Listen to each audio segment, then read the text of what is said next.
अस्सलाम वालेकुम दोस्तों, मैं हूं आसिफ अली खान। पेरेंटिंग सीरीज में एक बार फिर आप सबको खुशामदीद। आज जो आपकी तरफ से सवाल आया वो ये कि वालिदैन के का जो गुस्सा होता है वो बच्चों के जहन पे किस तरह असरअंदाज जो है वो करता है, या बच्चों के बिहेवियर्स पे किस तरह से जो है वो असर डालता है।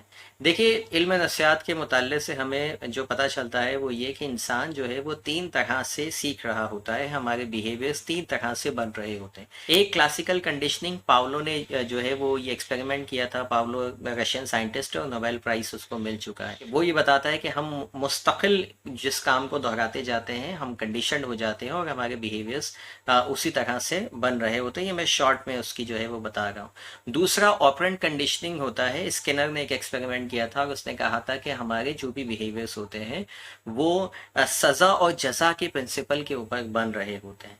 और तीसरा जो है वो इल्म नफ्सियात बताती है कि जो हम सीखते हैं वो मॉडलिंग का कॉन्सेप्ट होता है, यानी हम मॉडल करते हैं अपने इर्द गिर्द के लोगों को और उनके बिहेवियर को उसी तरह से अडॉप्ट करते चले जाते हैं। नाज़रीन, जब हम बात करते हैं ना, जो वालिदैन बच्चों पे बहुत ज़्यादा गुस्सा करते हैं, डांटते हैं, मारते हैं, इस टाइम पर अनफॉर्चुनेटली ये तीनों थ्योरीज उस बच्चे पे अप्लाई हो रही होती है। यानी वो कंडीशन भी हो रहा होता है, सज़ा और जज़ा के प्रिंसिपल पे उसके बिहेवियर्स भी जो है वो डिफाइन हो रहे होते हैं, और तीसरा वो मॉडल भी कर रहा होता है। यानी बहुत कम ऐसा होता है कि एक ही वक्त में हम तीनों तरीके से सीख रहे होते हैं, लेकिन ये वो टाइम होता है जब तीनों थ्योरीज जो है वो बच्चे पे अप्लाई हो रही होती है। अब वो बच्चा मुस्तकिल जब बार बार उसको डांटा जाता है तो वो कंडीशन हो जाता है बिल्कुल इस तरह से कि एक मेडिसिन आप खाते जाएं बार बार तो कुछ अरसे में क्या होता है वो उसकी पोटेंसी बढ़ानी पड़ती है आपको, एक गोली से काम नहीं चलता।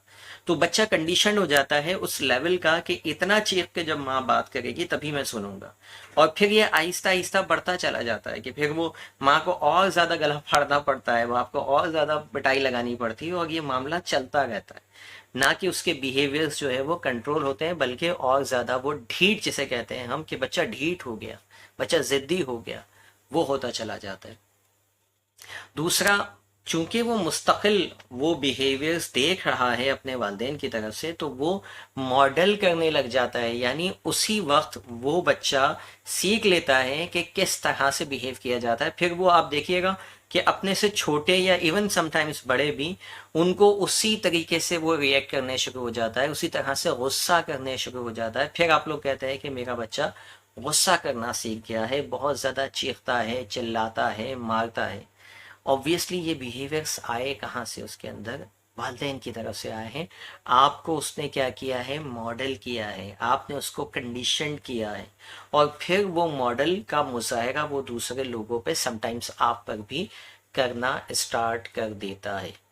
ठीक है, यूं उसकी पर्सनैलिटी, उसके बिहेवियर्स जो है वो बिल्कुल जरूरी नहीं है आप ही से सीख रहा हो, घर में और भी कोई ऐसे बिहेवियर्स हो सकते हैं। इसीलिए हम क्या करते हैं, कोई भी हमारे पास केस आता है बच्चों का, तो हम सबसे पहले ये देखते हैं कि उसके सराउंडिंग में, उसके एनवायरनमेंट में ये कौन ऐसा कर रहा है। इवन मेरे अपने बच्चों के साथ जब इस तरह के कोई मामला देखता हूँ, कोई बिहेवियर ऐसा देखता हूँ, तो मैं फौरी तौर पे जो है वो चेक करता हूँ कि ये बिहेवियर घर में कौन इस्तेमाल कर रहा है। क्योंकि मैं और मेरी वाइफ तो नहीं कर रहे, लेकिन हम जॉइंट फैमिली सिस्टम में है, तो यकीनी तौर पे कहीं और से बिहेवियर आ रहा है या स्कूल से वो बिहेवियर लर्न कर रहा है।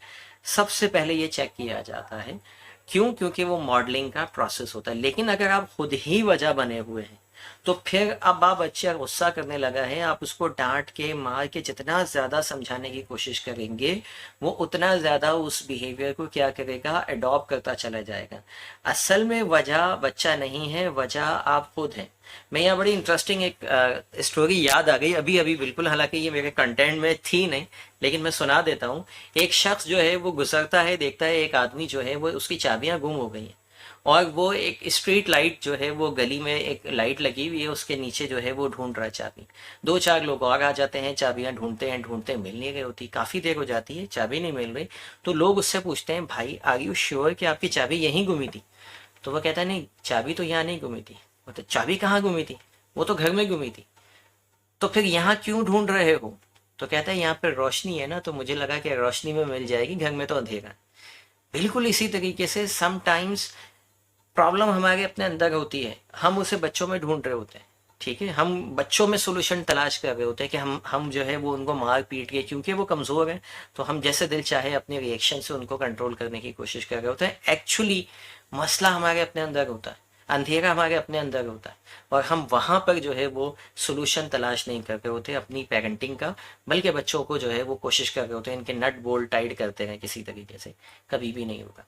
अच्छा, अक्सर वालिदैन जो है वो हाँ, वीडियोस देखने के बाद बहुत सारे कमेंट्स आते हैं कि हम चाहते हैं कि गुस्सा ना करें, लेकिन हमें समझ नहीं आता, हमें पता भी है गुस्सा करने के नुकसानात हैं, लेकिन फिर भी बच्चे पे चीख देते हैं, बच्चे पे हाथ उठ जाता है। क्या करें आखिर, कैसे कंट्रोल करें?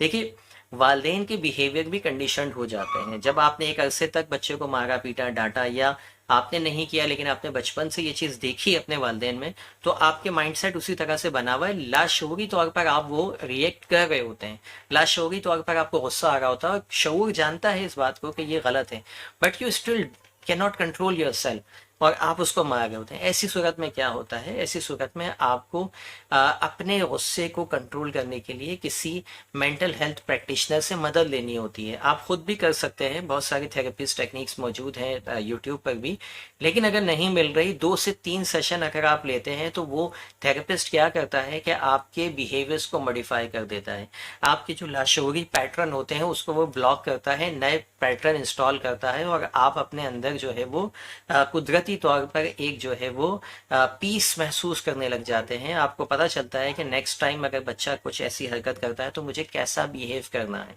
ठीक है, आपका अपना सेल्फ रिलैक्सेशन का जो इंटेंसिटी है होती है वो बढ़ जाती है, एंगर की इंटेंसिटी कम हो जाती है। 2 से 3 सेशंस के अंदर कोई भी थेरेपिस्ट आपको ये काम कर सकता है। नज़ले ज़ुकाम के लिए डॉक्टर के पास जाते हैं, सर दर्द के लिए डॉक्टर के पास जाते हैं, लेकिन इस तरह के मेंटल हेल्थ इश्यूज़ के लिए हम कंसर्न नहीं कर रहे होते थेरेपिस्ट से। हमें लगता है कि हम कोई मेंटल थोड़ी हो गए, हम कोई पागल थोड़ी हो गए। ऐसा नहीं। आप जो भी आपके इर्द गिर्द, आपके करीब करीब में ऐसा कोई स्पेशलिस्ट है, कोई थेरेपिस्ट है, कोई प्रैक्टिशनर है, आप उससे रब्ता करें। आपके ये 2-3 सेशन में चंद ये मसाइल हल हो जाएंगे, आपके बच्चों को राहत मिलेगी, आपकी ज़िंदगी आसान हो जाएगी। तो कोशिश कीजिए, अपने गुस्से पे काम कीजिए। बच्चों को हैंडल करने का तरीका गुस्सा मारपीट नहीं है, बल्कि उनको स्मार्टली हैंडल किया जाता है। बहुत सारी वीडियोस हमारी इस तरह की मौजूद हैं। मेरे अपने चैनल पे कोई 250 से ज़्यादा पेरेंटिंग पे वीडियोस मौजूद हैं, जिसमें आप सीख सकते हैं बच्चों को कैसे ट्रीट करना है। कभी कभार आपको अगर जो है वो किसी बिहेवियर को डिस्करेज करना होता है तो आप किस तरह से गुस्सा दिखा सकते हैं। एक मेरी वीडियो है बच्चों की आदतें कैसे बनती हैं, मैं कोशिश करूंगा उसका डिस्क्रिप्शन में लिंक डाल दूं, हाउ चिल्ड्रन फॉर्म हैबिट्स। वो लाजमी देखिए, उससे आपको पता चलेगा कि पनिशमेंट का फार्मूला जो है वो क्या है। जो मैंने अभी इसमें बताया था स्किनर ऑपरेटिंग कंडीशनिंग, वो मैंने उसमें जो है वो उस वीडियो में बयान की हुई है कि जज़ा और सज़ा बच्चों को किस तरह से दी जाती है, जिससे उनके बिहेवियर्स जो है वो बनाए जा सकते हैं, मॉडिफाई किए जा सकते हैं। मिलते हैं इंशाल्लाह इसी तरह की किसी और वीडियो में। Thank you for watching. अल्लाह हाफिज़।